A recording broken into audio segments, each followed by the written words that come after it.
நான் உனக்கு சொல்கிறது புரிதா இல்லையா உங்களுக்கு? இப்போ நம்ம தமிழ்நாட்டுன்னு இருக்குன்னு ஒவ்வொருத்தரும் எப்படி பார்த்தாலும் 2 அக்கௌண்ட்டு 3 அக்கௌண்ட்டை வச்சுருப்போம் பேங்கில். அப்படிங்கும்போது அந்த அக்கௌண்ட்டை ஓப்பன் பண்ணும்போது நம்ம ஆதார் கார்டு, ஃபோன் நம்பரு, நம்ம ரேஷன் கார்டு, அட்ரஸ் எல்லாமே லிங்க் பண்ணியிருப்போம். அதை பூரா எங்கே போவோம்? டெல்லி தான் போவோம். உங்கள் அக்கௌண்ட்டில் எவ்வளோ வர செலவு இருக்குங்கிறது அவனுக்கு தெரியும்.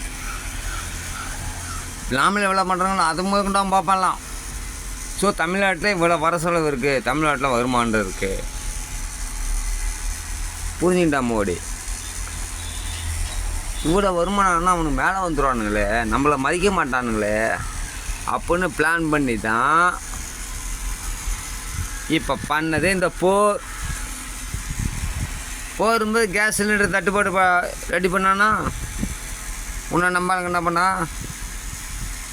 அவனுக்கிட்ட தான் ஒரு மணி தெரியாது. ஆனால் தமிழனுக்கு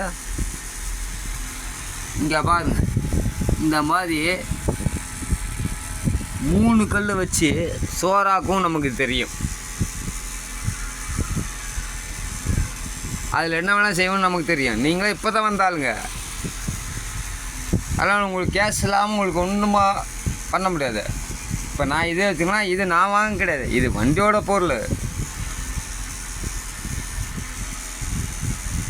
புரியுதுங்களா? அதே மாதிரி ஒவ்வொரு நாட்டிலையும் உலகத்தில் ஒரு 10, 12, 15 நாடு இருக்குன்னா அந்த ஒவ்வொரு நாட்டையும் இந்த மோடி மாதிரி சில புறம்போக்குங்கிறதுங்க. அதுங்களாம் ஒட்டு மொத்தமாக சேர்ந்து அந்த மீட்டிங் போட போகுது. இப்போ போர் நடக்கிறதுக்கு காரணமே இவனுக்கு தான். இன்னும் அதை தெரிஞ்சுங்க. ஏன்னா அவங்க கஜானா காலியாக போச்சு, அவங்ககிட்ட காசு இல்லை. இப்போ உங்கள்லாம் என்னத்த பேசுனது ரைட்டு பாருங்க.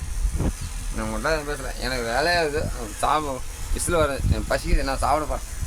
பாய்.